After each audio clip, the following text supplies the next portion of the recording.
ஒன்று கொரிந்தியர் 13ஆம் அதிகாரம் 1 முதல் 13 வசனங்கள் வரை. அன்பு. எல்லாவற்றையும் விட சிறந்த நெறி ஒன்றை நான் உங்களுக்கு எடுத்துக் காட்டுகிறேன். நான் மானிடரின் மொழிகளிலும் வானதூதரின் மொழிகளிலும் பேசினாலும் அன்பு எனக்கில்லையேல் ஒழிக்கும் வெண்கலமும் ஓசையிடும் தாளமும் போலாவேன். இறைவாக்கு உரைக்கும் ஆற்றல் பெற்றிருப்பினும், மறைப்பொருள் அனைத்தையும் அறிந்தவனாய் இருப்பினும், அறிவெல்லாம் பெற்றிருப்பினும், மழைகளை இடம்பெயர செய்யும் அளவுக்கு நிறைந்த நம்பிக்கை கொண்டிருப்பினும், அன்பு எனக்கு இல்லையேல் நான் ஒன்றுமில்லை. என் உடமையெல்லாம் வாரி வழங்கினாலும், என் உடலையே சுட்டரிப்பதற்கென ஒப்புவைத்தாலும், என்னிடம் அன்பு இல்லையேல் எனக்கு பயனொன்றுமில்லை.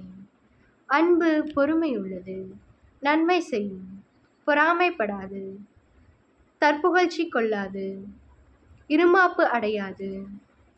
அன்பு இழிவானதை செய்யாது, தன்னலம் நாடாது, எரிச்சலுக்கு இடம் கொடாது, தீங்கு நினையாது.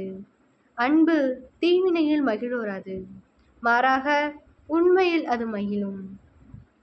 அன்பு அனைத்தையும் பொறுத்து கொள்ளும், அனைத்தையும் நம்பும், அனைத்தையும் எதிர்நோக்கி இருக்கும், அனைத்திலும் மன உறுதியாய் இருக்கும்.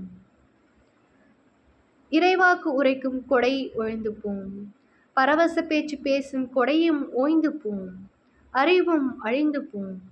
ஆனால் அன்பு ஒருபோதும் ஒழியாது. ஏனெனில் நமது அறிவு அரைக்குறையானது, நாம் அரைக்குறையாகவே இறைவாக்கும் உரைக்கிறோம். முழுமையானது வரும்போது அரைக்குறையானது ஒழிந்து போம்.